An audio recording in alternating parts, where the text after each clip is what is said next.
प्रावधान कितने भी सख्त हों, लागू करने वाले की मंशा भी उतनी साफ और सख्त होनी चाहिए। ये वही पश्चिम बंगाल की विधानसभा है जिसमें खड़े होकर उन्हीं ममता बनर्जी जी ने शाहजहां शेख का बचाव किया था।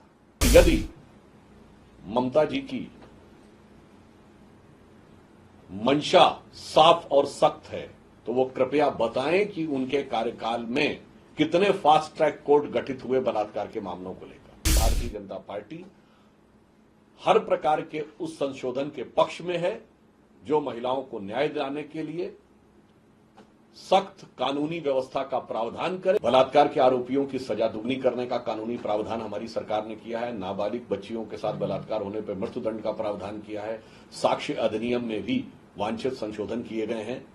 परंतु आज जो पश्चिम बंगाल की विधानसभा में दिखा, उसके बारे में मैं कहना चाहता हूं कि ममता जी, कानून में एक से एक सख्त प्रावधान उपलब्ध हैं, परंतु प्रावधान कितने भी सख्त हों, लागू करने वाले की मंशा भी उतनी साफ और सख्त होनी चाहिए। परंतु आज जो दृश्य देखने को मिला वो मन में बहुत विचित्र अनुभव उत्पन्न करता है। ये वही पश्चिम बंगाल की विधानसभा है जिसमें खड़े होकर उन्हीं ममता बनर्जी जी ने शाहजहां शेख का बचाव किया था। और इतना ही नहीं, उन्होंने पीड़ित महिलाओं प्रोपेगेंडा का आधार बताया था। वही विधानसभा, वही प्रांत और वही नेता। मैं उनसे पूछना चाहता हूं 2021 के चुनाव के बाद कितनी ही भारतीय जनता पार्टी की महिला कार्यकर्ताओं के साथ बलात्कार की घटनाएं हुई, कितनों के बारे में आपने सजा करा। और यदि ममता जी की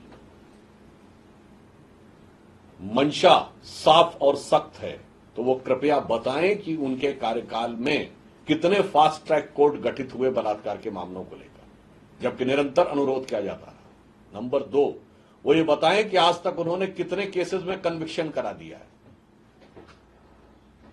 वो ये भी बताएं कितने केसेस में चार्जशीट दाखिल कर दी है। और वो ये भी बताएं कि इस आरजीकर मेडिकल कॉलेज के इस प्रकरण के संदर्भ में जिन लोगों ने कहा था कि उंगली तोड़ दी जाएगी, उन लोगों के बारे में क्या कार्रवाई की है। जिन लोगों ने यह कहा था कि ये सारे जो डॉक्टर हैं वो अन्यान्य कारणों से बैठे हुए हैं, जिन्होंने जाकर साक्ष्य नष्ट करने का प्रयास किया, उसके लिए आपने क्या कार्रवाई की थी। इससे यह लगता है कि उनकी मंशा सख्ती से महिलाओं के विरुद्ध किसी भी कानून को लागू करने की नहीं, अपितु इस घटना पे अपनी हो रही किरकिरी को बचाने की और ध्यान को भटकाने की अधिक प्रतीत होती है।